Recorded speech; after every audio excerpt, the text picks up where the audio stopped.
Good morning class. आज हम लोग अपनी हिंदी पाठमाला आकृति का जितना भी चैप्टर हम पढ़े हैं उसका रिवीजन करेंगे। अभी तक हमने 1 से 5 तक का चैप्टर कंप्लीट कर लिया है, तो आज हम इस वीडियो में आप लोगों को 1 से 5 चैप्टर तक का रिवीजन कराएंगे, क्योंकि हमारा फर्स्ट यूनिट टेस्ट जो होगा वो 1 से 5 चैप्टर तक ही आएगा। और 1 से 5 चैप्टर हमने आप लोगों को पूरा विधिवत पढ़ा दिया है, रीडिंग भी लगवा दिया, एक्सरसाइज भरवा दिया है, फिर क्वेश्चन आंसर भी आप लोगों के पास पहुंच गया है। तो जो पोएम वाले चैप्टर्स हैं, 2 चैप्टर हैं आपके पोएम के, पहला चैप्टर है और 5वां चैप्टर है ना। पहला है आपका मन के भोले भाले बादल और 5वां है सर्दी गर्मी का गोदाम। ये दोनों चैप्टर का पोएम आप लोगों को लर्न करना है, क्योंकि ये दोनों पोएम आप लोगों को एग्जाम में लिखने के लिए आएगा। और इसका जो भी एक्सरसाइज है वो भी आप लोगों को पढ़ना है और शब्द अर्थ भी। बाकी के जो 3 चैप्टर्स हैं, सेकंड, थर्ड और फोर्थ। सेकंड है एक सपना, तीसरा है शहद के छत्ते और चौथा है बूंद बूंद से घट भरता है। ये तीनों चैप्टर्स के क्वेश्चन आंसर, शब्द अर्थ और एक्सरसाइज सब कुछ आप लोगों को पढ़ने हैं। तो हमने आपको 5 चैप्टर अच्छे से समझा दिया था। अब आज हम इसका रिवीजन करेंगे। तो चलिए पहले चैप्टर पे हम देखते हैं कि पहले चैप्टर में क्या है। पहला चैप्टर है हमारा मन के भोले भाले बादल। इस चैप्टर में बादलों के विभिन्न रूपों का बड़ा ही मनोहारी वर्णन किया गया है। देखिए, मन के भोले भाले बादल में कवि ने बादलों के विभिन्न रूपों का बहुत ही मनोहारी मतलब क्या होता है, मन को हरने वाला, मतलब सुंदर वर्णन किया है। इसे हमने आपको समझाया था। हम एक बार फिर रीडिंग लगाएंगे, उसके बाद आगे बढ़ेंगे। झब्बर झब्बर बालों वाले, गुब्बारों से गालों वाले, लगे दौड़ने आसमान में झूम झूम कर काले बादल। कुछ जोकर से तोंद फुलाए, कुछ हाथी से सूंड उठाए, कुछ ऊँटों से कुबड़ वाले, कुछ परियों से पंख लगाए। आसमान में टकराते रह शेरों से मतवाले बादल, कुछ तो लगते हैं तूफानी, कुछ रह करते शैतानी, कुछ अपने थैलों से चुपके झरझर झर बरसाते पानी। नहीं किसी की सुनते कुछ भी, ढोलक ढोल बजाते बादल। रह कर छत पर आ जाते, फिर चुपके ऊपर उड़ जाते, कभी कभी जिद्दी बन करके बाढ़ नदी नालों में लाते, फिर भी लगते बहुत भले हैं मन के भोले भाले बादल। तो ये चैप्टर आपको पूरा लर्न करना है। इसका शब्द अर्थ देखिए। शब्द अर्थ है शब्द है दौड़ने का अर्थ है भागने, झब्बर का अर्थ है बड़े व फुलादार, कुबड़ मतलब ऊँट की पीठ, तोद मतलब पेट, तूफानी मतलब हलचल मचाने वाले, शैतानों मतलब शरारत, चुपके मने छिपकर, भोले भाले मने सीधे साधे, जिद्दी मने हठी, भले मने नेक, सरिता मने नदी का सरिता। ठीक है। अब आपका एक्सरसाइज है, सही उत्तर पर सही का चिन्ह लगाओ। झब्बर झब्बर बालों वाले किसे कहते हैं? तालाब को, आसमान को, ऊँट को या बादलों को? तो बादलों को कहा गया है, तो इस पे सही का टिक लगाइए। कवि ने बादल को किस किस रूप में पुकारा है? जोकर से, हाथी से, परियों से या ऊँट से? तो किससे? तो चारों से सुनाया है, तो चारों पे हम सही का टिक लगाएंगे। कवि के अनुसार बादल किसी की नहीं सुनते, बच्चों से डरते हैं, बड़ों से डरते हैं, सूरज से डरते हैं। तो हम पहला वाला ऑप्शन सही है, किसी से नहीं डरते। ठीक है। अब बादल जिद में क्या कर डालते हैं? बाढ़ लाते हैं, नाचते हैं, रोने लगते हैं या भाग जाते हैं? तो पहला वाला ऑप्शन सही है कि बाढ़ लाते हैं। कवि ने बादलों को कैसा बताया है? गंभीर, मूर्ख, भोले भाले या अशुभ? तो तीसरा वाला ऑप्शन सही है, भोले भाले। अब देखिए पंक्तियाँ पूरी करो। इसे हमने भर दिया है, आप लोग भी भर लीजिएगा। कुछ जोकर से तोंद फुलाए, कुछ हाथी से सूंड उठाए, कुछ ऊँटों से कुबड़ वाले, कुछ परियों से पंख लगाए, कुछ तो लगते हैं तूफानी, कुछ रह करते शैतानी, कुछ अपने थैलों से चुपके झरझर झर बरसाते पानी। तो ये आप लोगों का क्वेश्चन एक्सरसाइज कंप्लीट हो गया। आगे बढ़ते हैं हम अगले चैप्टर की तरफ। अगला चैप्टर है हमारा एक सपना। इस चैप्टर में हमने इस कहानी को अच्छे से आप लोगों को बताया था। आप लोग रीडिंग लगाएंगे तो ये कहानी समझ में आ जाएगी आप लोगों को फिर से, कि एक आदमी था। हम शॉर्ट में आप लोगों की इसकी कहानी बता दे रहे हैं कि एक आदमी था जो कभी बहुत अमीर हुआ करता था, लेकिन एक समय ऐसा आया कि वह गरीब हो गया, मतलब कंगाल हो गया, और वह जी तोड़ कितना भी मेहनत करता, अपना पेट भरने लायक कमाई नहीं हो पाती। वह तंगहाली और उदासी में अपनी ज़िंदगी हमेशा बिताता था।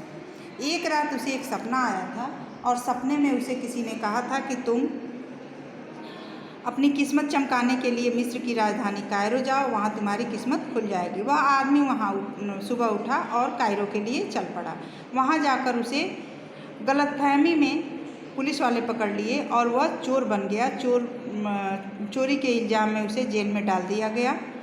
जब वहाँ के दरोगा ने उससे पूछा कि तुम यहाँ क्या करने आए थे, वो रोक रोक के कहने लगा कि मैं चोरी नहीं किया हूँ, मुझे फंसाया गया है और मैं एक सपने की वजह से यहाँ आ गया। सपने में मुझे बताया गया था कि कायरो में जाओ और तुम्हारी वहाँ किस्मत चमकेगी।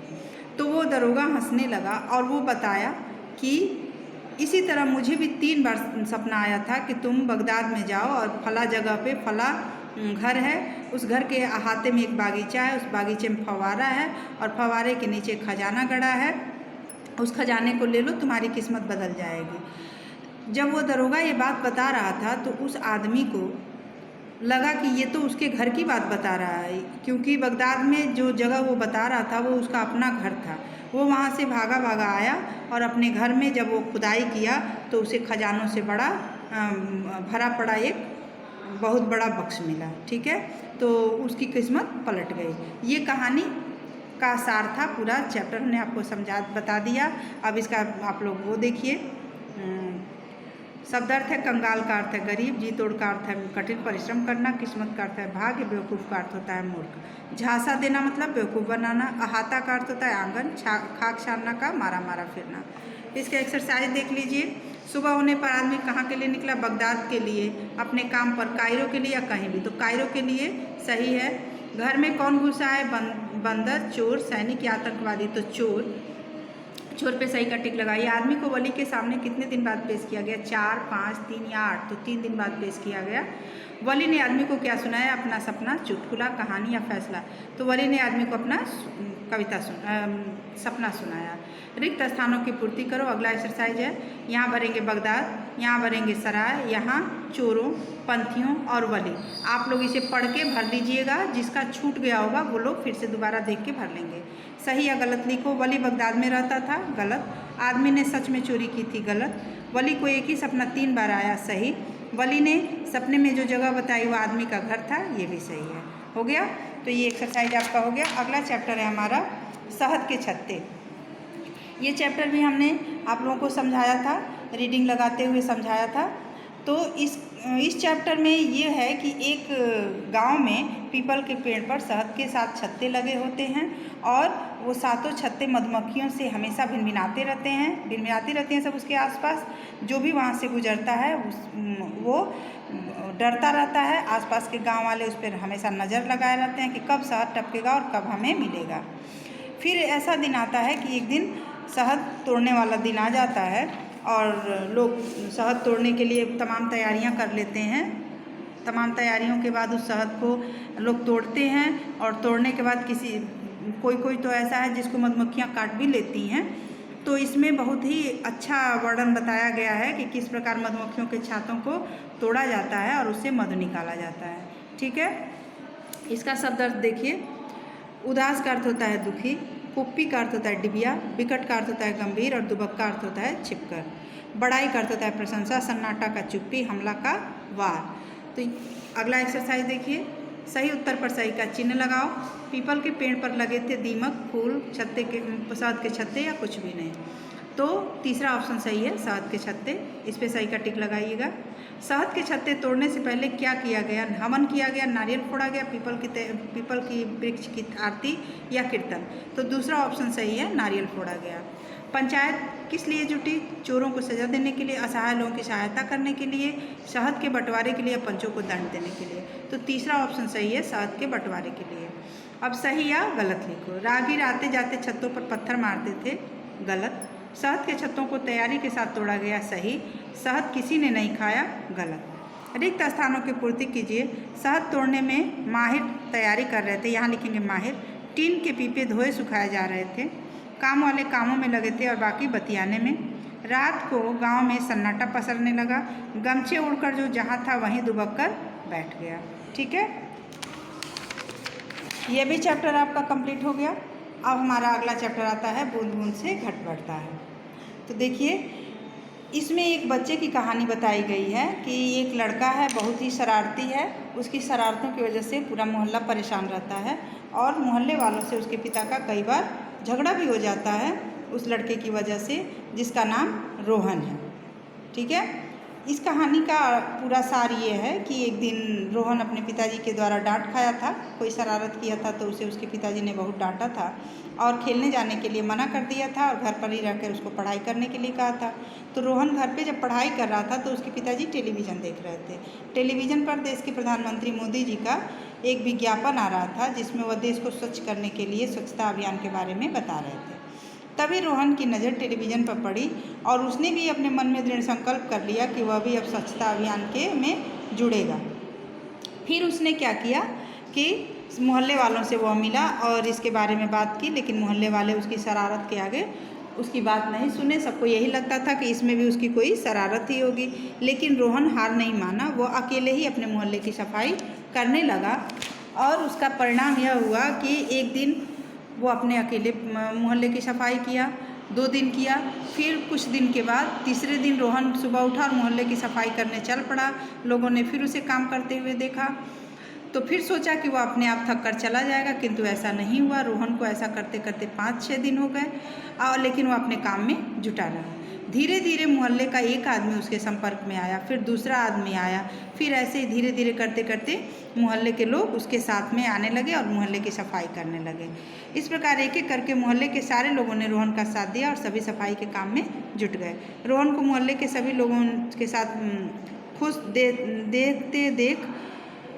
साथ देते देख बहुत खुशी हुई। उस दिन रोहन की कोशिश से मोहल्ले का पूरा नक्शा बदल कर रख दिया। फिर सारे लोग रोहन का साथ देते हुए मोहल्ले के बाहर जाकर भी लोगों को सफाई के लिए प्रेरित करने लगे। तो ये आपका ये भी चैप्टर था। अब हम आगे बढ़ेंगे एक्सरसाइज की तरफ। तंग का अर्थ होता है शब्दार्थ, स्वच्छता का सफाई। अभियान का अर्थ होता है किसी उद्देश्य के लिए आंदोलन, और प्रेरित करना का प्रेरणा देना। ठीक है, आपका अगला एक्सरसाइज है सही उत्तर पर सही का चिन्ह लगाइए। टीवी देख रहे थे कौन? रोहन के दादाजी, रोहन के पिताजी, रोहन की बहन और या सभी। तो हम किस पे टिक लगाएंगे? रोहन के पिताजी टीवी देख रहे थे। ठीक है, टीवी में विज्ञापन आ रहा था प्रधानमंत्री मोदी का, साबुन का, शैम्पू का या घी का, तो हम लिखेंगे प्रधानमंत्री मोदी का। सफाई अभियान में रोहन का साथ दिया पिता ने, मोहल्ले वालों ने, एक व्यक्ति ने या सभी ने, तो हम चौथा वाला ऑप्शन पे सभी टिक लगाएंगे, सभी ने। रोहन को घर के बाहर जाने के लिए मना किया पिता ने, दादा ने, बहन ने या माँ ने, तो पिता ने मना किया था, उस पर हम पहले वाले ऑप्शन पे सही का टिक लगाएंगे। फिर है रिक्त स्थानों की पूर्ति करो। मोहल्ले के लोगों से अक्सर रोहन के पिता का झगड़ा होता रहता है। रोहन घर पर ही पढ़ाई कर रहा था। उसने मन में निश्चय कर लिया था कि वह भी मोदी जी के स्वच्छता अभियान में से जुड़ेगा। लोगों को लगा कि रोहन की इसमें भी कोई शरारत होगी। ये आप लोग देख लीजिए, वीडियो में देख के आप लोग अपने बुक में भर लीजिएगा। जिसका भी छूटा होगा एक्सरसाइज, वो सारा एक्सरसाइज बुक से देख के और वीडियो से देख के अपने बुक में भर लेगा। फिर देखिए अगला एक्सरसाइज है सही जोड़े बनाइए। टीवी का विज्ञापन, रोहन का शरारती, प्रधानमंत्री का मोदी, स्वच्छता का अभियान। ठीक है ना, ये भी चैप्टर आपका ख़त्म हो गया। अब हम आगे बढ़ेंगे। हमारा अगला और लास्ट चैप्टर है रिवीजन का सर्दी गर्मी का गोदाम। इसे आप लोग लर्न कर लेंगे पूरा, जैसे कि पहले चैप्टर को हमने बताया कि पूरा चैप्टर लर्न कर लेंगे कविता का, क्योंकि कविता पूरा आप लोगों को लिखने के लिए एग्जाम में आएगा। इसे आप लोग पूरा लर्न करेंगे।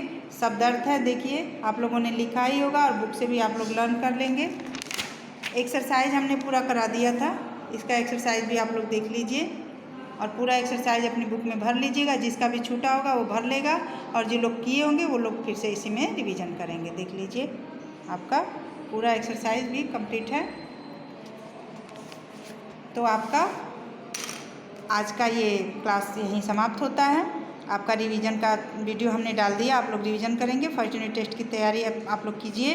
1 से 5 चैप्टर तक आएगा और 1 से 5 चैप्टर तक का तैयारी अच्छे से कीजिए। ठीक है, अब फिर अगले वीडियो में अगले चैप्टर के साथ मिलेंगे हम। तब तक के लिए थैंक यू।